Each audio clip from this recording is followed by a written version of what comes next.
Hi all, ఎంతకైనా hit అయిన చూస్తారు సరదాగా అలాగా లుక్ అయిన ఫ్లాప్ అయిన వైపు కూడా. ఈరోజు అయితే అట్టర్ ఫ్లాప్ అని చెప్పను, కొంచెంగా ఫ్లాప్ అయింది. ఎందుకో అర్థం కాలేదు కేక్ అనేది.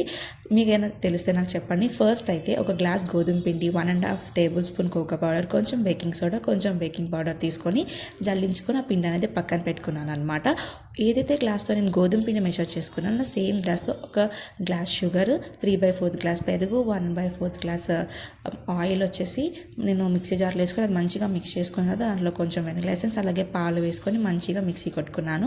అందులోకి పౌడర్ ఏదైతే మనం జల్లించి పక్కన పెట్టుకున్నామో ఆ పౌడర్ కూడా వేసి మంచిగా మిక్సీ చేసుకొని ఒక బౌల్లోకి ట్రాన్స్ఫర్ చేసి కొంచెంగా చాకో చిప్స్ యాడ్ చేసి మంచిగా మిక్స్ చేశాను అనమాట. ఈలోపే ప్రీహీట్ చేసుకోవడానికి ఒక గిన్నె, అందులో స్టాండ్ కూడా వేసి ప్రీహీట్ చేసుకున్నాను. ఇంకొక బౌల్లోకి కొంచెంగా ఆయిల్ అప్లై చేసుకొని బటర్ పేపర్ వేసుకొని ఏదైతే బ్యాటర్ ఉందో అది అందులోకి వేసేసి పైన డెకరేషన్ కోసం మళ్ళీ చాకో చిప్స్ అయితే వేసాను.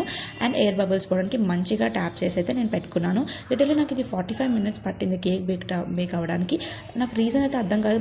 అడుగులు చాలా ఎలా అంటే చాలా గట్టిగా వచ్చేసింది. అండ్ టేస్ట్ వైజ్గా బాగానే ఉంది, బట్ ఎక్కడ ఫ్లాప్ అయిందో అర్థం కాలేదు. మీకు తెలిసి చెప్పండి. అంతే.